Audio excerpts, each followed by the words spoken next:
Focus news 24/7 खबर एक नज़र।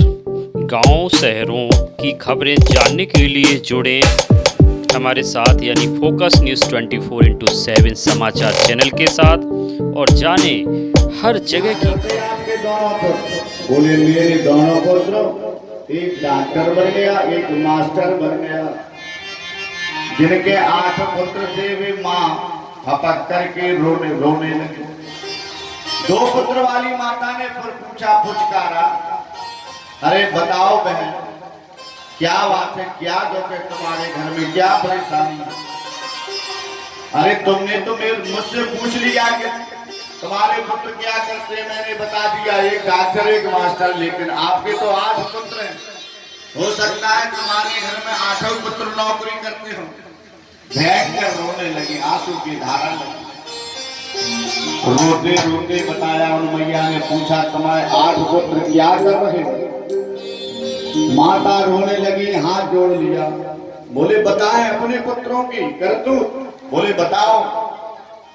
बोले हमारे 8 पुत्र हैं, वो 8 पुत्र की माता है, लेकिन हम तो निपुत्री से हो गए। बोले कैसे, क्या करते हैं पुत्र, कहाँ सर्विस करते हैं? और ज्यादा रोने लगी, रोते रोते कहती है, 2 पुत्र वाली माता कहती बताओ तुम्हारे 8 पुत्र करते क्या है? बोले कुछ नहीं पूछो। बोले बताओ तो।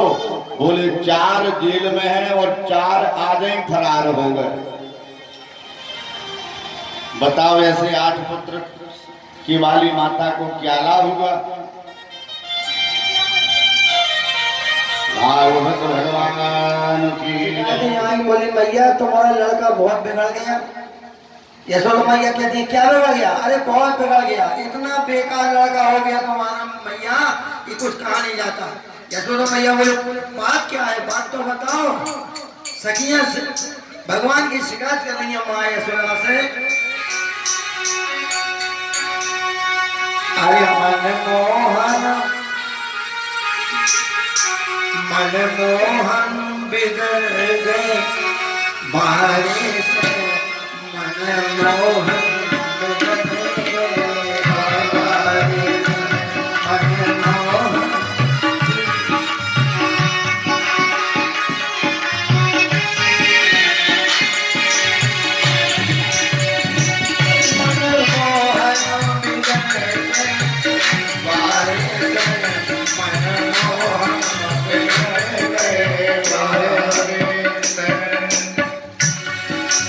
यशोदा से शिकायत जा रही है कि आपका बच्चा बिगड़ गया। अब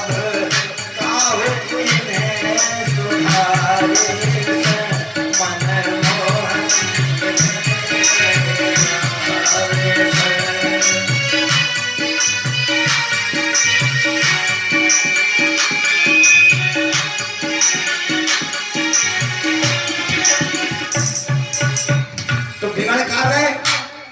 बोले आप तो इतने बड़े आदमी हो, लेकिन तुम्हारा लड़का तो इतना सब कटोरा लेके गिलास लेके मावे जा।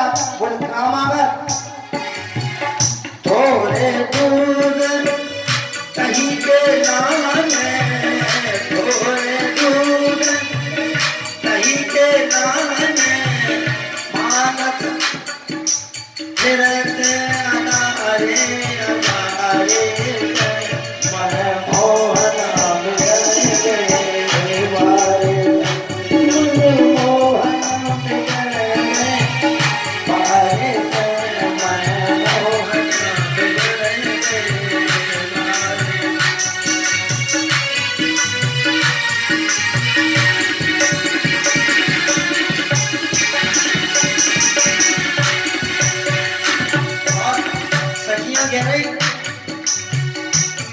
नदी बेचन जात वृंदावन, मैं नदी बेचन जात वृंदावन। मैया कहती है तो क्या हो गया, तुम भेजो दही तुम्हें पूरे कराओ। यशोदा मैया से सखियां कहती, लेकिन सखियां कह रही बोले हम दही भेजने जब जाते हैं तब कन्हैया क्या करते हैं? मैं नदी बेचन जात वृंदावन, छेड़त के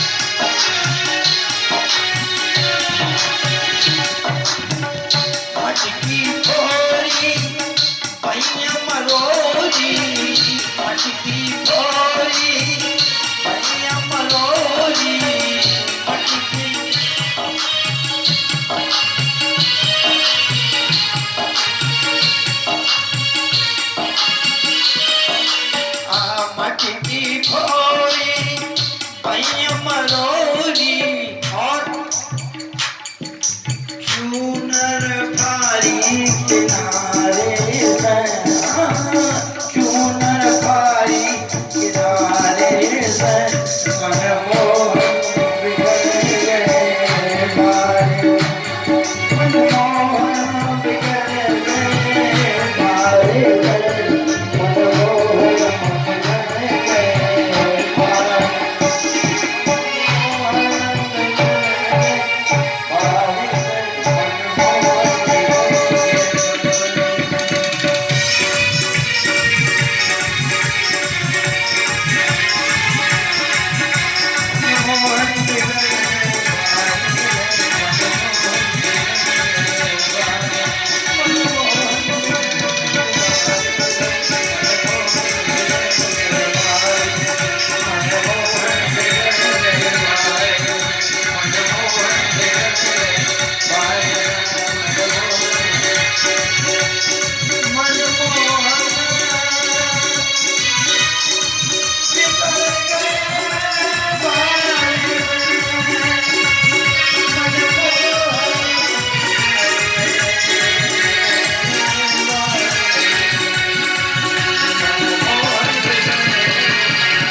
शीघ्र गलन होता वृंदावन को बास भलो जहाँ पास बहे यमुना पटरानी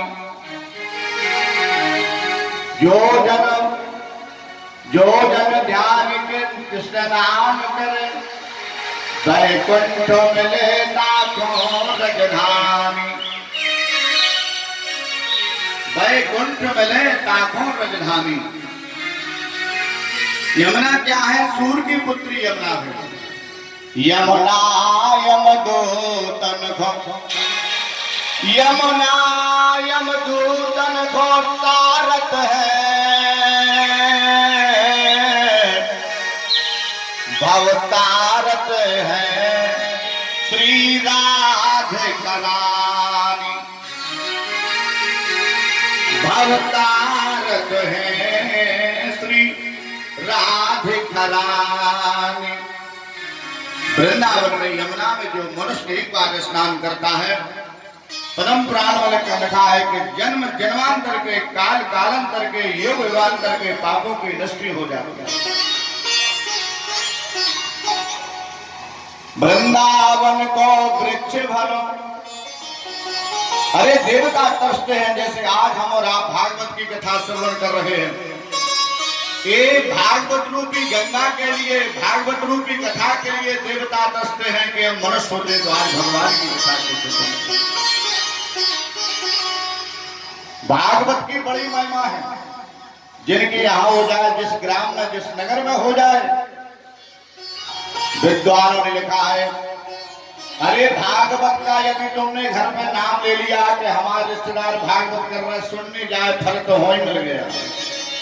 क्या फल मिला? बोले भागे कहे पे, भागे कहे से भाग खुल जात भक्तन के, और गागे कहे से गुमान मिट जात है, और बाके कहे से वरण हो तो विष्णु भक्तन में, और ताके कहे से सिंधु तर जात है। भागवत की बड़ी महिमा है। भागवत की महिमा सुनो। किसकी महिमा गा रहे हैं और आप किसकी महिमा श्रवण कर रहे हैं? भागवत की महिमा सुनो, मन को मिला तो प्रकाश। भागवत की कथा से मन को बड़ी प्रसन्नता होती है। भागवत की महिमा सुनो, मन को मिला तो प्रकाश। क्या क्या मिलता है? बोले ज्ञान बढ़े, ज्ञान बढ़ता है भागवत की कथा। ज्ञान बढ़े, भक्ति बढ़े, ज्ञान भी बढ़ता है और आपकी भक्ति भी बढ़ती है। ज्ञान बढ़े, भक्ति बढ़े, और विघ्न हो सब नाश। जितने आपके यहाँ विघ्न बाधा आती है, रोग पीड़ा आती है, ये भागवत की कथा का प्रभाव है। भागवत की कथा से 4 वरदान तो सबको मिलते हैं, जो कराता है उसको मिलते हैं, और जो भागवत की कथा को श्रवण करने आता है उसे भी 4 फलों की प्राप्ति होती है। भाई कौन फल है? भागवत के प्रथम स्कंद में लिखा है, माध्यम में, महात्म में लिखा है, भागवत 4 शब्द हुए, वो चारों का अर्थ देखिए। भागवत, भा माने भक्ति, गा माने ज्ञान, बा माने बैराग, ता माने त्याग। क्या वरदान हो गए? 4 हो गए। क्या क्या हुए? परीक्षित बोले, महाराज सुखदेव स्वामी से बात समझ में नहीं आई। भा माने भक्ति, गा माने ज्ञान, बा माने बैराग, ता माने त्याग। बोले महाराज और हिंदी में बोलो। उसी समय कहने लगे सुखदेव स्वामी परीक्षित जी महाराज से, बोले भागवत के 4 फल क्या क्या? बोले अर्थ। ईमानदारी की बताएं, अर्थ ही को समझ। बिना अर्थ के भगवान को मिश्री नहीं ले सकते, प्रसाद को पैसा नहीं होते जेब में। बताओ, दे दो कोई फ्री। और मन की इच्छा हो रही है मुझे जलेबी खाना, पैसा नहीं होगा तो देखते रहोगे, मुख तक जलेबी पहुंच नहीं पाएगी, पक्की बात, बिना पैसा। तो ये 4 फलों की अर्थ, धर्म, काम और मोक्ष, ये भागवत की जिसके यहाँ होती है, जो आज बादल परिवार में भागवत चल रही है, भागवत रूपी गंगा। और हमारे बादल परिवार ने इस साकेत नगर में स्वयं यमुना और गंगा की भागवत रूपी गंगा बुआ दी है साकेत नगर में। भागवत भगवान की जय। और निवेदन करूंगा, अब हमारे अक्रूर जी महाराज जैसे रथ में बैठते हैं, आज मेरे धन भाग्य, मेरा आज भाग प्रबल हो गया है भगवान से मिलने के लिए। अरे भगवान से, परमात्मा से मिलने के लिए तो मनुष्यों को, संतों को जन्म जन्मांतर तपस्या करनी होती है, तभी भगवान की प्राप्ति होती है। जन्म जन्म मोनि जतन कराई,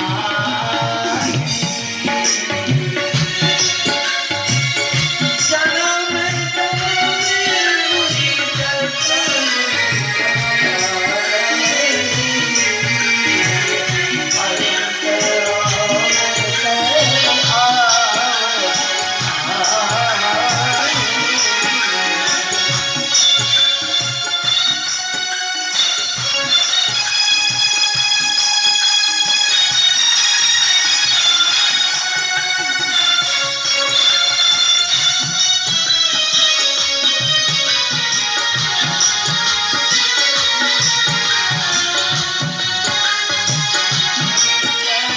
ऐसी बात था।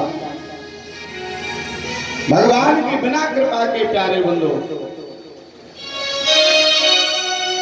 बिना भगवान की कृपा के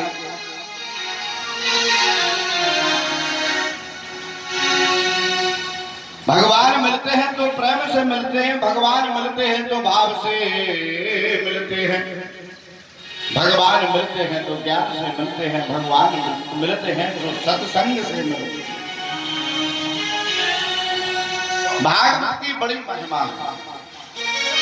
हमारे अक्रूर जी महाराज रथ में बैठ करके कथा को आगे बढ़ाऊंगा।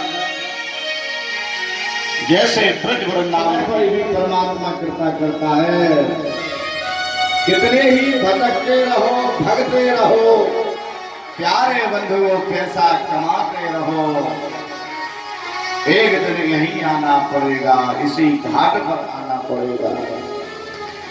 आज नहीं तो कल। मानव की इच्छा इतनी बलवती होती है कि जीवन में कभी इच्छा पूर्ण हो ही नहीं सकती।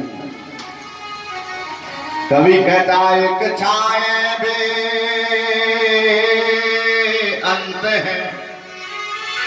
मनुष्य की जो इच्छाएं होती है कि हम पहले ट्रैक्टर ले ले, फिर जीप ले ले, पड़ोसी को खेत बिकराओ बाल ले ले, चिरगांव में प्लॉट ले ले, फिर मकान बन जाए, फिर बोड़ा का विवाह हो जाए, फिर नाती उसी चक्कर में। ये माया रूपी जाल, माया मरी ना मन मरा, और मर मर जात शरीर, आशा तृष्णा ना मरी, कहते दास कबीर। ऐसी इच्छाएं बड़ी बलवती हैं। एक इच्छाएं बेअंत है, इसका कोई न अंत, ये कि अगर पूरी भई तो दूजी खड़ी तुरंत। अक्रूर बाबा को कन्हैया ने बैठा। अक्रूर बाबा से नंद बाबा नंद उपनंद ने पूछा, कुशल क्षय में? युवराज कंस के सामने नंद बाबा, मेरी कहां कुशल क्षय हो सकती है। युवराज कंस का ये पत्र है। अक्रूर बाबा ने नंद बाबा को जो पत्र दिया, नंद बाबा रोने लगे। पत्र में देखा कि कंस महाराज ने कृष्ण और बलराम को आमंत्रित किया है,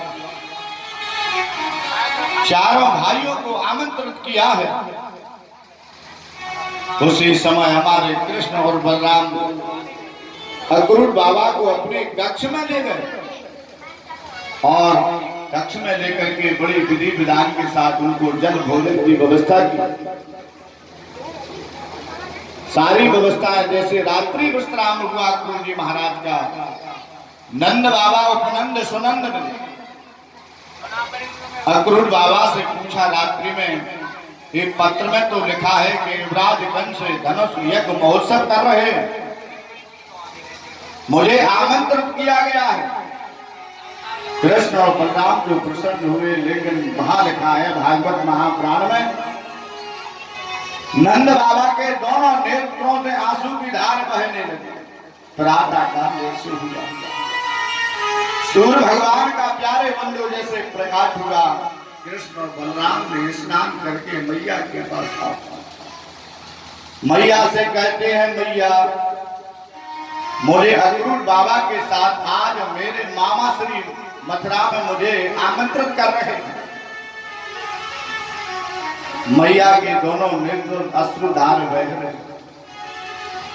उसी समय कन्हैया कहते हैं, मां मैं एक प्रतिज्ञा करता हूं, अरे मैं कल जाऊंगा और परसों वापस लौट कर अवश्य आ जाऊंगा। यशोदा कहती है, कन्हैया तू परसों की कहकर के बरसों बताएगा, ये हम समझ रहे। यशोदा कहती है, कन्हैया तुझे काली पीली धौरी गाय की सौगंध है, मेरी गोद में गोविंद में बैठ करके जो माखन मिश्री खाता है वो कौन खाएगा? मैं किसी को खाना कहूंगी? मैं किसे बुलाऊं? उसी समय भगवान मैया के सामने हाथ जोड़ के बोले, मैया तुम मुझे आज्ञा दो। भगवान श्री मुख से मैया से बार बार प्रार्थना करते हैं, क्योंकि माँ की ममता और पिता की क्षमता का कोई गहराई नहीं ले सकता। माँ की ममता और पिता की क्षमता हम और आपके बीच में हमारे श्री श्री गजाराज महंत जी महाराज आए हुए, बहुत बहुत उनका स्वागत है, बहुत बहुत वंदन है। सम्मानीय हमारे श्री महंत जी महाराज, बोलिए संत भगवान की जय। भगवान मैया से प्रार्थना करते, मैया मुझे तो जाना है, और मैया उस माता का पुत्र हो, और मैया मुझे आज्ञा दो। भगवान श्री मुख से कहते हैं, मैया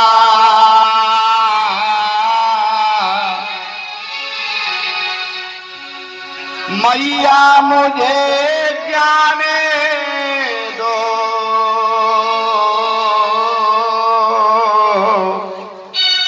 मैया मुझे आज्ञा दो, मैया मुझे जाने दो,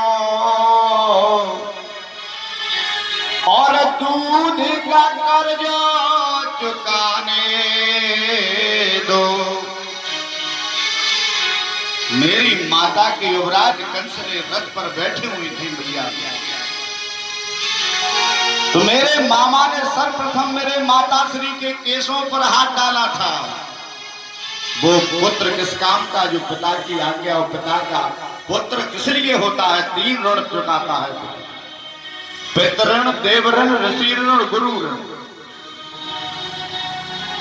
मैया मुझे जाने दे, और दूध का कर्ज चुकाने दे। हे मैया मुझे आज्ञा दे। कृष्ण बलराम प्यारे बंधु जब उस रथ में अक्रूर बाला के साथ जब बैठ गए, तो यशोदा मैया धड़ाम से पृथ्वी पर गिर गई, धरती बन गई। सभी देवता घबराए, और रथ पर बैठकर जब रथ चलता है तो गोपियां, गोमाने होती इंद्री, इंद्री रूपी गोपी जो कृष्ण रूपी रस का पान करे उसे गोपी करे। और रथ जब आगे को बढ़ा तो गोपियों ने रथ को रोका। विनती कर कर हार गई, विनती कर कर हार गई, नहीं गोपिन को जोर चले। गोपी कहती है, कन्हैया हम तुम्हारे बिना रह नहीं सकते। जिस प्रकार बाबा ने संकेत किया, जिय बिन दे है नदी बिन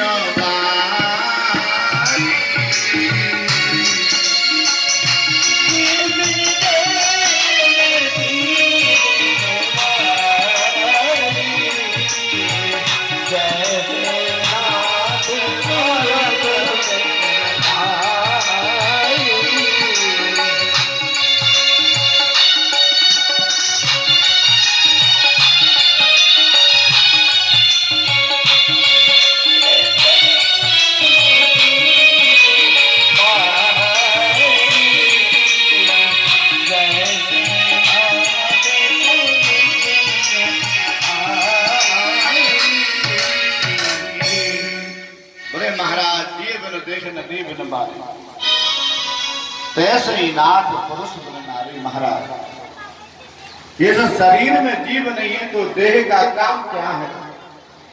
जीव है तभी ये देह अच्छा लगता है। तुम मेरे प्राण हो, मुझे छोड़ करके मत जाओ। विनती कर कर हार गई, नहीं गोपिन को जोर चले। रथ में बैठो कृष्ण बलदाऊ, और मथुरा की जब और चले। जिस समय भगवान कन्हैया गोपियों का साथ छोड़कर, गोपियों को जब पता पड़ा कि हमारे कन्हैया और सखियां गोपियां आकर के माँ कौशल्या गया दरवाजे पर खड़े होकर कहते हैं कन्हैया कहाँ गया, हमारा कन्हैया कहाँ गया। बोले कन्हैया चले गए।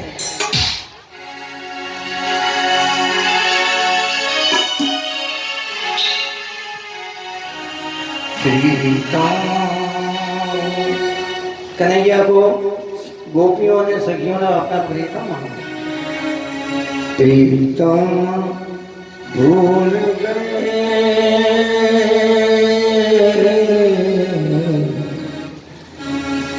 प्रीतम भूल गए,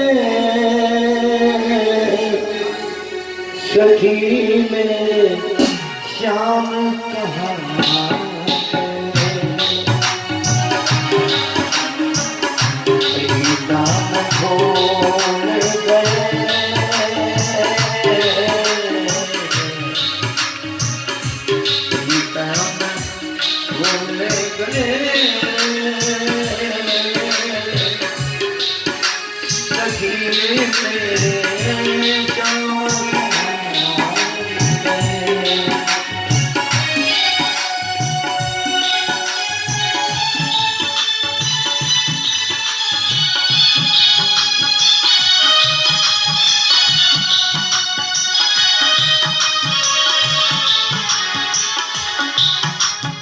आप देखिए कन्हैया के बिना सखियों की क्या दशा हो गई। सखियों के आंखों में आंसू पर बोल कुछ नहीं पा रही हैं।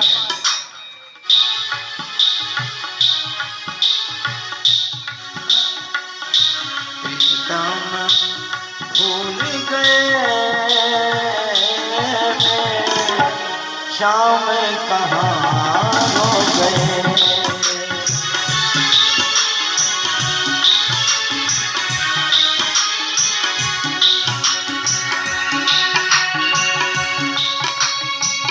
आँखों का पानी सूख गया है,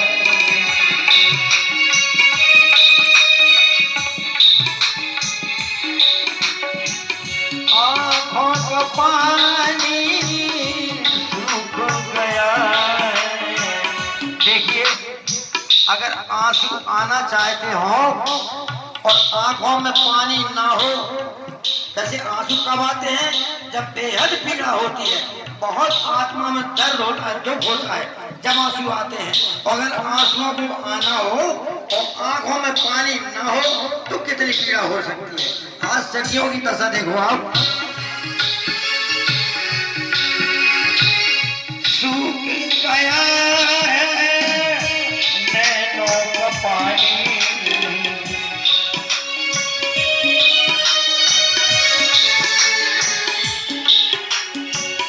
सूख गया है नैनों का पानी। प्रीतम भूल गए सखी, प्रीतम भूल गए सखी, मेरे श्याम कहाँ हो गए।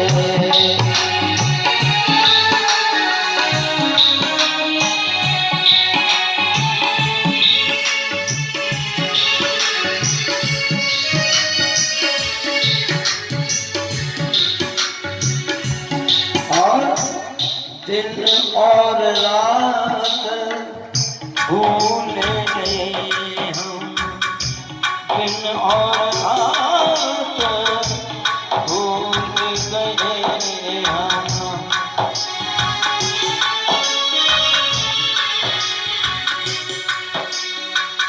मन की बेचैनी भूल गए हम, अखियों के पानी ने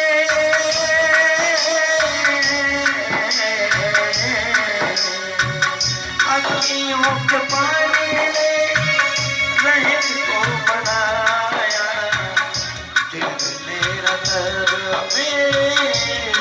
में तो आया, मेरे दर्द को जाने को आया, प्रीतम भूल गए बिहारी मेरे, प्रीतम भूल गए वो हमको धोखा दे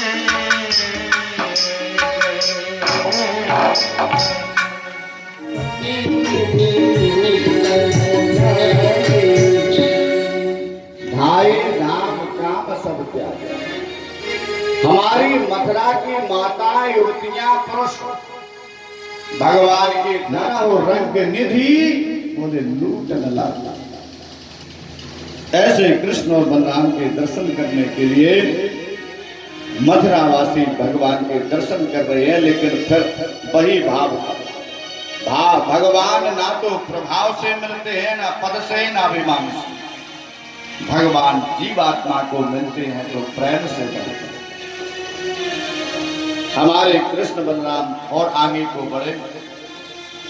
रजकम नाम चौबे, कृष्ण बलराम जा रहे थे। युवराज कंस का अनुचर रजक नाम का धोबी, बड़ी बड़ी गुलमक्ष रखाए हुए, कंठ में कंठा डाले हुए, नेत्र लाल मंदरा पान किए हुए, युवराज कंस के वस्त्रों को यमुना किनारे से सुखा करके पोटली में बांध करके वहीं से निकला। उसकी बाड़ी में बड़ी कटुता थी, बड़ा अभिमान था।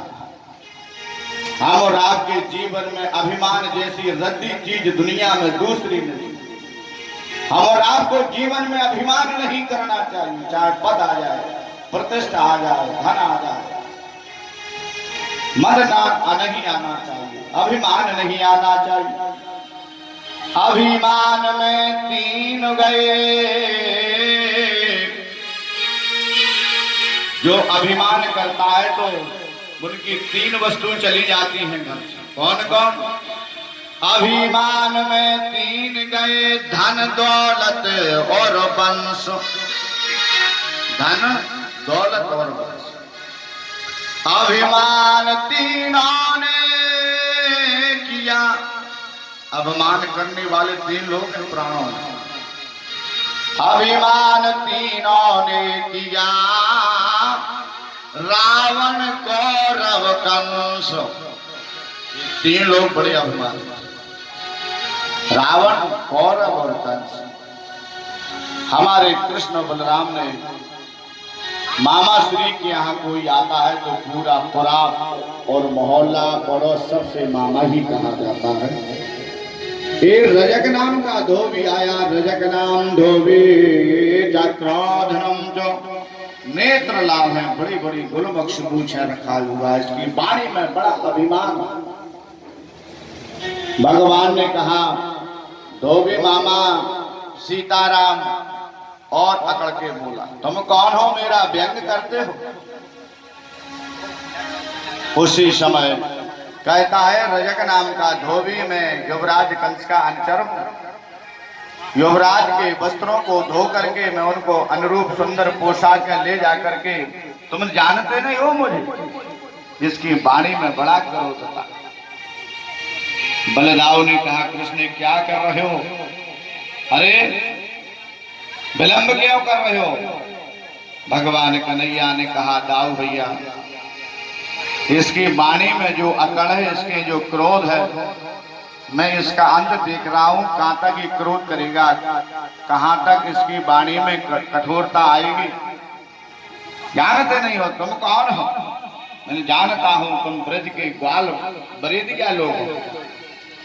तुम युवराज कंस को नहीं पहचानते, मैं उन्हीं का अनुचर हूं। भगवान कृष्ण कन्हैया ने सोच लिया, इसका समय नजदीक आ गया। भगवान कन्हैया ने आराम से उसके दाहिने पैर पर अपना पैर रखा। पैर रख करके, प्यारे बंधु निवेदन करूं, एक ही क्षण में भगवान कन्हैया ने अपनी योगा शक्ति से उस रज का सिर धड़ अलग हो गया। और ये वृंदावन हरि लाल की कृष्ण और बलराम ने उन पीताम्बर को, पोटलियों को खोला। खोल करके देखा, उसमें दिव्य सुंदर वस्त्र थे। लेकिन विडंबना क्या थी, भगवान की उम्र इस समय है 11 साल 65 दिन, और रावण की उम्र कितनी, कंस की कितनी आयु। भगवान ने, कृष्ण और बलराम ने, ग्वालों ने, मनसुखा ने पोटली खोल करके सुंदर सुंदर वस्त्र पहने। उन वस्त्रों को पहन करके कृष्ण और बलराम आगे को बढ़ रहे हैं तो मठा की सड़क साफ होती चली जाती। वस्त्र अनुकूल नहीं थे, वस्त्र प्रतिकूल थे। और आगे को कृष्ण बलराम गए, कई अपने छज्जों से युवतियां देख रही हैं। देखने में कितने सलोने हैं, देखने में कितने सुंदर हैं। बोली ये धनुष को तोड़ नहीं पाएंगे, ये धनुष को उठा नहीं पाएंगे। जागी रही भावना जैसी,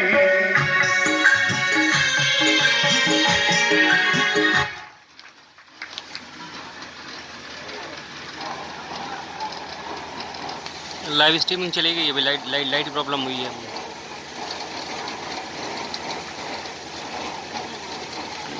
लाइट इश्यू है, लाइट इश्यू।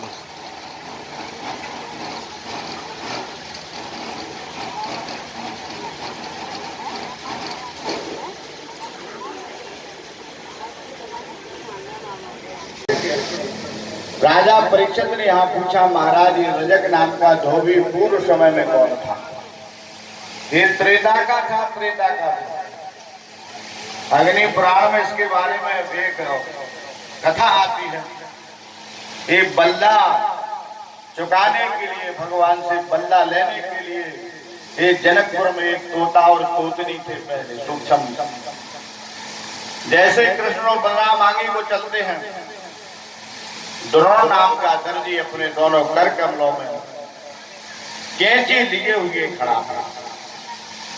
द्रोण नाम दर्जी जाकुशलम।